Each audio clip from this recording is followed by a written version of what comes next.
ప్రత్యేక తెలంగాణ ఉద్యమంలో సింగర్ సాయి చంద్ కు ఉన్న స్థానం ఎప్పుడూ ప్రత్యేకమే. తెలంగాణ ఉద్యమంలో ఆయన పాటలకు ఎంత ప్రాధాన్యత ఉందో ప్రత్యేక తెలంగాణ వచ్చిన తరువాత సాయి చంద్ కు కూడా అంతే ప్రాధాన్యత ఇచ్చారు గులాబీ బాస్ కేసీఆర్. రెండోసారి తెలంగాణలో ప్రభుత్వం ఏర్పడిన తర్వాత సాయి చంద్ కు వేర్ హౌస్ కార్పొరేషన్ చైర్మన్ గా పదవి ఇచ్చారు. కానీ ఈ పదవి చేపట్టిన కొన్ని రోజులకే సాయి చంద్ హార్ట్అటాక్ తో చనిపోయారు. దీంతో అదే పదవిని ఆయన భార్య రజనీకి ఇచ్చారు. సాయి చందే ప్రాణంగా బ్రతికిన రజనీ పదవిలోనే భర్తను చూసుకున్నారు. కానీ రజనీ పదవి బాధ్యతలు పూర్తి కాకుండానే ఎలక్షన్స్ వచ్చాయి. ఆ ఎన్నికల్లో బీఆర్ఎస్ ప్రభుత్వం పోయి కాంగ్రెస్ ప్రభుత్వం తెలంగాణలో ఏర్పడింది. దీంతో పాత గవర్నమెంట్ లో ఉన్న చైర్మన్ పదవులను తొలగించారు సీఎం రేవంత్ రెడ్డి.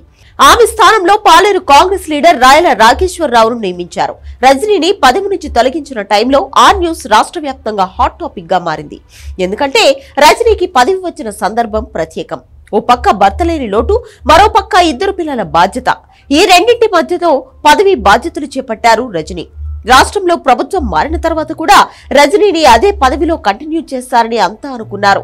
రాజకీయ నేతగా కాకుండా కళాకారుడిగా సాయి చంద్ కు ప్రత్యేక స్థానమిచ్చి ఆ పదవిని రజనీకే బదిలేస్తారని అంతా అనుకున్నారు. అందుకు తగ్గట్టుగానే రజనీ కూడా తన పదవికి రాజీనామా చేయలేదు. అంతా వరుసగా పదవులకు రాజీనామా చేస్తున్నా రజనీ మాత్రం అదే పదవిలో కంటిన్యూ అయ్యారు. దీంతో ఆ పదవిలో ఆమె కొనసాగుతారని అంతా అనుకున్నారు. రజనీ కాంగ్రెస్ లోకి వెళ్లబోతున్నారు, అందుకే ఇంకా రాజీనామా చేయలేదు అని కూడా వార్తలొచ్చాయి. కానీ కొన్ని రోజులకే రజనీని పదవి నుంచి తొలగించారు. ఆమె ఆఫీస్ కు రాకుండానే సాయి చంద్ ఫోటోను కూడా ఆఫీసులో నుంచి తీసేశారు. ఈ విషయంలో రజనీ తీవ్ర భావోద్వేగానికి గురయ్యారు. తాను రాకుండానే తన భర్త ఫోటోను తీసేయడం తనను కలిచివేసిందని చెప్పారు. కానీ ఇప్పుడు అదే కుర్చీ వేరే వ్యక్తికి ఇచ్చారు రేవంత్ రెడ్డి. పాత కార్పొరేషన్ పదవులతో పాటు రాష్ట్రంలో కొత్తగా కార్పొరేషన్ పదవులను ఏర్పాటు చేశారు.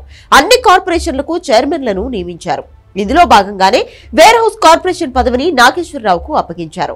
మిగతా కార్పొరేషన్ల సంగతి పక్కన పెడితే వేర్ హౌస్ కార్పొరేషన్ నియామకం మాత్రం ఆసక్తికరంగా మారింది.